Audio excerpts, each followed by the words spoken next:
Have you ever wanted something so badly, it kept you awake at night? That's how I felt about one simple dream, having my dad visit me here in the United States, to see the life I built from the ground up. When I first moved to the US, I took a leap of faith. I left everything behind, my family, my friends, my comfort zone, all to chase a future that felt impossible back home. Every success I've had here, every milestone, I wanted to share with my dad. He's the man who taught me what hard work means, who sacrificed so much to give me a chance to dream bigger than he ever could. But no matter how many times I invited him, there was always something in the way.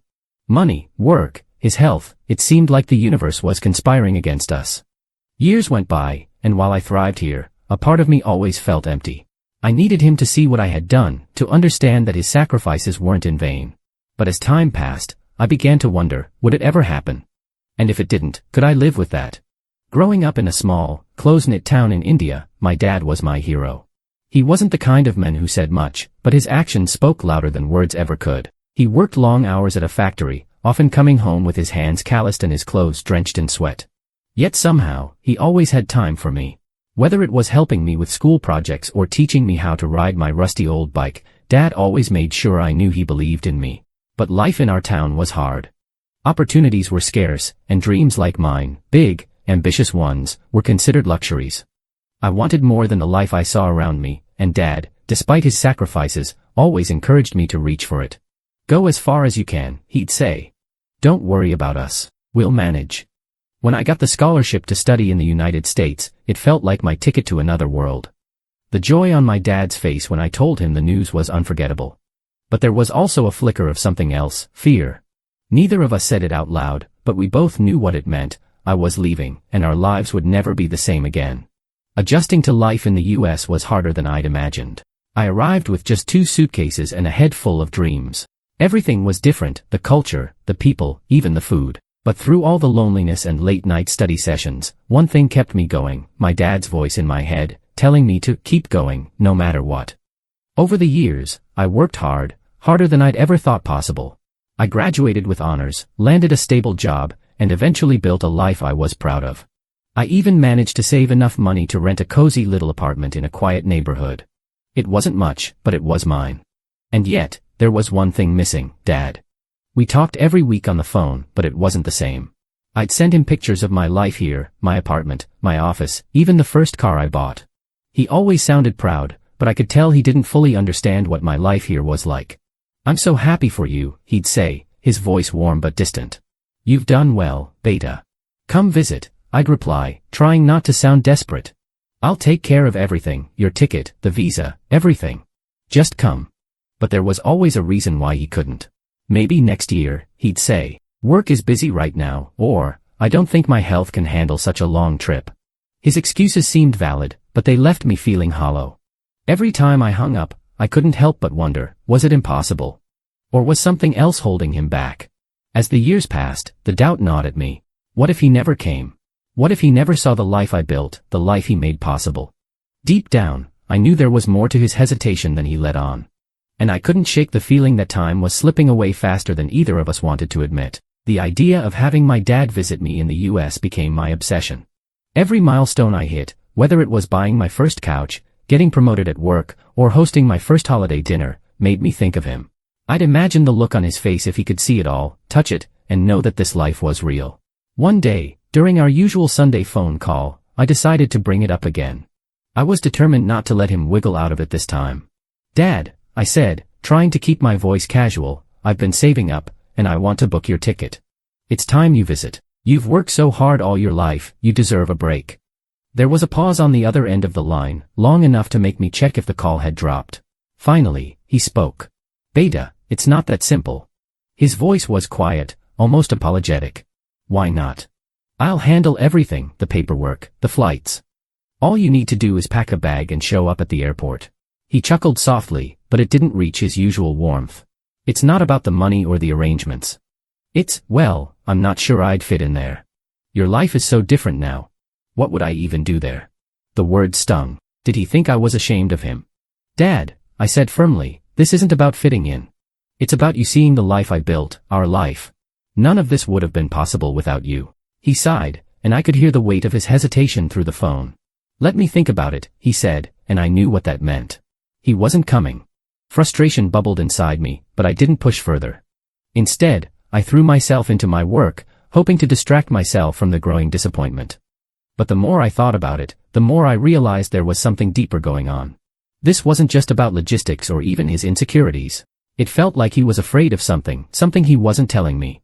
A few weeks later, I called him again, determined to get to the bottom of it. "Dad," I started, "I need to ask you something, and I want you to be honest with me. Do you want to visit me, or are you just saying no because you feel like you can't?" He hesitated, and I braced myself for the answer. "Of course, I want to visit you," he said finally. "But, what if I'm not the father you remember? I'm older now, and my health isn't what it used to be. I don't want you to see me like this." My heart sank. It had never occurred to me that he might be ashamed of himself. To me, he was still the strong, capable man who could fix anything with a screwdriver and some duct tape. "Dad," I said softly, "you'll always be my hero. Nothing will ever change that. Please don't let this stop you." He didn't respond, and I felt the familiar ache of disappointment settle in my chest. Still, I refused to give up. Months passed, and I kept trying. I sent him detailed emails explaining the visa process, assuring him I'd take care of every little detail. I even enlisted the help of my aunt, his younger sister, to talk him into it. She called me one evening with an update. "He's scared," she said bluntly. "But I think he's also afraid of something else, leaving the life he knows, even for a little while. You know how he is. He's always been rooted in routine." Her words hit me hard. My dad, the man who had encouraged me to chase my dreams, was now afraid to step out of his comfort zone. It was ironic, really, and it made me realize just how much he'd sacrificed to give me the freedom he never allowed himself. One day, out of sheer desperation, I decided to surprise him. I started planning a trip back home, thinking that if I couldn't bring him into my world, I'd bring a piece of it to him. I bought a plane ticket and packed my bags with pictures, souvenirs, and videos of my life in the US. When I arrived, the look on his face was priceless. He hugged me tightly, his eyes misty with emotion. "You didn't tell me you were coming," he said, his voice cracking. "I had to," I replied, pulling out my phone to show him a video of my apartment. "Since you won't come to see my world, I'm bringing it to you." For the next few days, I showed him everything, photos of my friends, videos of my office, even a short clip of me driving to work. He listened intently, nodding and smiling, but I could tell something was still weighing on him. Finally, on my last night there, I decided to confront him. "Dad," I said, sitting across from him at the dining table, "what's holding you back? I know it's not just about the flight or your health. Please, tell me." He looked down at his hands, silent for a moment. Then he spoke, his voice barely above a whisper. "I'm afraid I'll feel out of place there. Like I don't belong in your new life." His words broke my heart. I reached across the table and took his hand. "Dad, my life isn't new, it's just an extension of the one you gave me. Everything I am, everything I've built, it's because of you. You'll always belong, no matter where I am." For the first time, I saw a glimmer of hope in his eyes. But whether it would be enough to change his mind, I still didn't know. The day finally came when everything changed. It was a humid Sunday afternoon, and I was sitting in my apartment, staring at my laptop, trying to work but failing miserably. My dad had been on my mind constantly, and every time I thought about him sitting in that small house back home, feeling like he didn't belong in my world, it tore me apart. Out of sheer impulse, I decided to call him. Not a casual call like before, this time, I was determined to lay everything out. I didn't care if I sounded desperate or emotional. He needed to know how much this meant to me. When he picked up, his voice was cheerful. "Beta, how are you? Did you eat lunch?" "I'm fine, Dad," I said, trying to steady my voice. "But I need to talk to you about something serious." His tone shifted instantly. "Is everything okay?" "No, it's not," I admitted. "Dad, I can't stop thinking about how you've always been there for me, every late-night homework session, every exam, every time I needed you. You were my rock.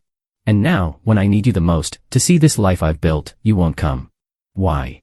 There was a heavy silence on the other end. I could hear him breathing, but he didn't say a word. "Dad," I continued, my voice trembling, "do you know how hard it's been to be here without you? Every time something good happens, the first person I want to share it with is you. But you're not here. You've given me everything, and all I want is for you to see what your sacrifices have made possible. Is that too much to ask?" "I'm not the man I used to be," he said finally, his voice barely above a whisper. "I'm old, Beta. I don't want to embarrass you." "Embarrass me?" I repeated, my voice rising in disbelief. "Dad, do you know who I tell people about when they ask me how I got here?" I tell them about you. About the man who worked himself to the bone so his child could dream bigger. You're not an embarrassment, you're my pride. His breathing grew heavier, and I realized he was crying. My dad, the strongest man I knew, was breaking down on the other side of the line. I'm scared, he admitted, his voice shaking. I've never been anywhere like that. What if I don't understand anything? What if I'm just a burden to you? You could never be a burden, I said firmly. Do you remember the day you taught me how to ride my bike? I was terrified of falling, but you were there, holding the back of the seat, and running alongside me. You told me I wouldn't fall because you'd never let me. That's how I feel now, Dad. I'll be here for you, just like you were for me. We'll figure it out together. There was another long silence, but this time, it felt different. It wasn't the silence of hesitation, it was the silence of a man coming to terms with something he'd been avoiding for years. Finally, he spoke, his voice steady but soft. Okay, Beta. I'll come. I froze, barely able to process his words. You will. Yes, he said, and I could hear a faint smile in his voice. I don't want to let fear stop me anymore. You're right, I need to see the life you've built. And I need to see you. Tears streamed down my face as relief and joy overwhelmed me. You won't regret this, Dad. I promise you. For the first time in years, I felt like the gap between us, the physical distance, the emotional distance, was finally closing. This was the moment I'd been waiting for, and it felt like the start of something beautiful. The weeks after my dad's decision were a whirlwind of preparations. I handled everything, his visa application, the flight bookings, and even a list of things he'd need for the trip. My excitement was contagious, and for the first time, my dad sounded genuinely eager whenever we talked. Beta, what should I pack? He asked one evening. Don't worry, Dad, I replied, laughing. Just bring yourself. I'll take care of the rest. The day of his flight came faster than I expected. I barely slept the night before, thinking about what it would be like to finally have him here. Would he be overwhelmed? Would he like my neighborhood? Would he feel out of place? My mind raced with both excitement and nervousness. When I picked him up at the airport, my heart nearly burst to see him walk through the arrival gate. He looked different, older, thinner, but his eyes lit up the moment he spotted me. We hugged, and for the first time in years, the distance between us disappeared. The first few days were filled with surreal moments. I took him to my apartment, and he marveled at everything, from the way the kitchen appliances worked to the view from my small balcony. You've done well, Beta, he said, his voice filled with pride. But it wasn't all smooth sailing. He struggled with the time difference and found the fast pace of life here a bit overwhelming. One evening, as we walked through my neighborhood, he stopped and looked around. It's so different from home, he said quietly. It is, I agreed, but you'll always have a place here. This is your home too. Slowly, he began to relax. He laughed when I taught him how to use my coffee machine and shook his head in disbelief at how much I spent on groceries. In our town, this would feed the whole family for a month, he joked. One night, as we sat on the couch flipping through old photos I'd brought from home, he turned to me and said, I'm glad I came. I can see now how much this means to you and me. You've built a beautiful life, and I'm proud to be a part of it. Hearing those words felt like a weight lifting off my chest. For years, I had dreamed of this moment, and now that it was here, it was even better than I'd imagined. My dad didn't just visit my world, he became part of it. The rest of my dad's visit felt like a dream I didn't want to end. We explored my city together, visiting landmarks, parks, and even my favorite little diner where he insisted on trying a burger for the first time. It's good, he said, nodding thoughtfully, but nothing beats your mom's cooking. Every moment felt like we were bridging the gap that had grown between us over the years. I saw him in a new light, not just as my father, but as a man who had overcome his fears and doubts to be here with me. And I think he saw me differently too, not as the child he'd raised, but as an adult who had taken his lessons and built something meaningful. On his last night here, we sat together in my living room, the soft glow of the city lights streaming through the window. You know, he said, his voice steady but emotional, I was wrong to think I wouldn't belong here. I do because wherever you are, I belong. Seeing your life has shown me that all those years of hard work, every sacrifice, they were worth it. Tears welled up in my eyes, and I reached for his hand. You'll always belong here, Dad. This is as much your life as it is mine. When I dropped him off at the airport the next morning, it was hard to say goodbye, but this time it felt different. The distance didn't feel so vast anymore. We had a connection that couldn't be broken by miles or time zones. As I watched him disappear through security, I realized this wasn't just a visit. It was a turning point for both of us, a reminder that love and family can transcend any barrier, even fear. Sometimes, the hardest journeys aren't the ones across oceans but the ones we take to reconnect with the people we love. What's your own experience with reconnecting with loved ones? Share it in the comments below.